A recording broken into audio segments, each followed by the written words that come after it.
Okay, hello everyone. Here I want to provide a tutorial on how to change hotspot password on Realme C67 device. By changing the password, you can ensure that only the people you allow can use your hotspot network. This will prevent overuse that could impact the speed and quality of the network. Okay, let's go to the tutorial.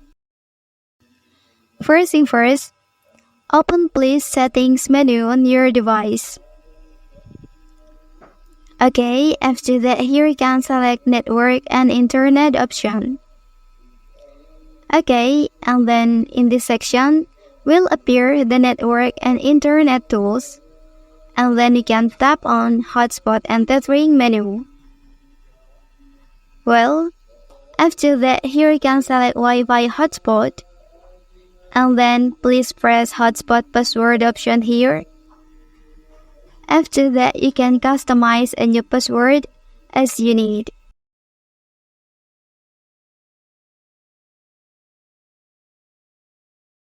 After finishing, and then click OK. And then now the hotspot password on your device is successfully changed. Well, that's the tutorial on how to change hotspot password on Realme C67 device. If you are helped by this video, don't forget to like and subscribe to get other information from this channel. Thank you.